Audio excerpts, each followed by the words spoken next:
field. I've been in the healthcare field since I was 18 years old. They're dying alone. Y'all say that shit as if it's a flex.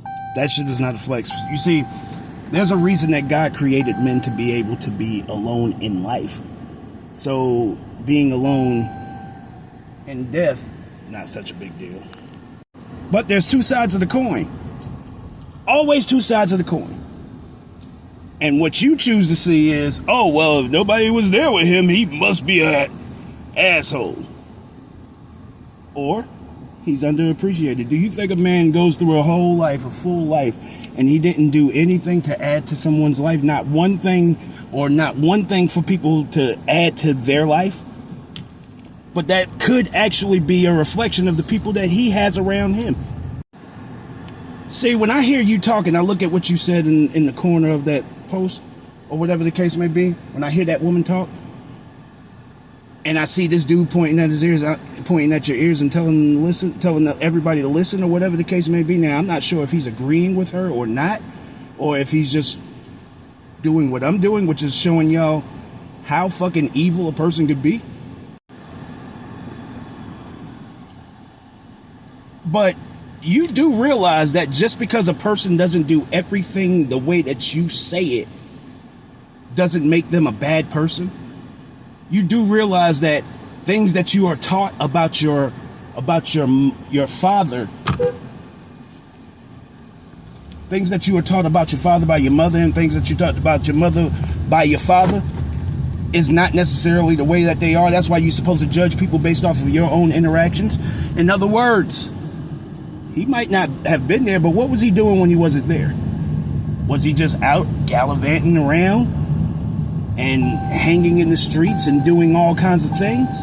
Or was he out working? Was he working 16, 18 hours to provide for you and your kid, you and the family? Was he out working because he's on child support and he has to make up for that money that goes to the kids or goes to his ex? He has to make up for that money somehow. You have to add context to that man's life in order to justify, or in order to make it have a proper assessment of what that man was in life. Did he spend his time living up to standards that never made sense in the first place? In other words, go out, work, bust your ass, make sure we don't need anything, be out 18 to 20 hours a day, or 16 to 18 hours a day working, and then come home and spend major time with us as well when there's only 24 hours in a day. Because even though I want to work and I want to do shit and I want to make my own money, I still expect you to do every fucking thing as far as our living. But I want you to go out and work in excess of 70 to 80 hours a week and then still be there to spend time with us. Could it be that the reason that he don't come home is because he hates being around you, which led to him doing, because you're not a nice person? You see, all of these things come into play. If you're not a nice person, sweet person, or you treat him like shit, or you want to argue all the time, or you want to look for negatives, and that's all you talk about, or whatever the case may be, and that's the only time you open your mouth is when you want to complain, he's not going to want to come home. Now, what happens when he doesn't want to come home? Eventually, his man shit is going to kick in.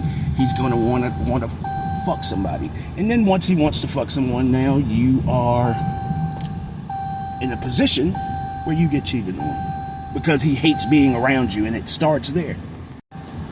Now you're teaching his kids how bad of a person he is because he cheated on a woman who was very angry all the time, and he cheated on a woman that, like, once again, loved me no matter what and loved me despite of me. And if you don't, I'm going to do things to ruin your damn life. Flip side of the spectrum, when you have a man who's always there for his kids, always there for you, what do you say about him?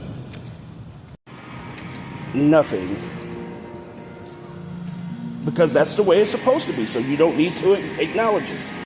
And the mere fact that you don't acknowledge it means that you actually do walk away from the good ones of us. So what is it that you're talking about? See, the mere fact is, A lot of people will tell you this. They'll tell you, oh, it started off some kind of way, and I don't know what happened. I don't know what happened. I don't know what happened. A lot of times what happened is things change within you, and those changes you will never acknowledge. And that person reacted to that. So at the end of the day, nobody is complaining about, we're not complaining about us dying alone. But for some reason, you see that as a flex. And it's not a flex. It only shows your true character. Show off.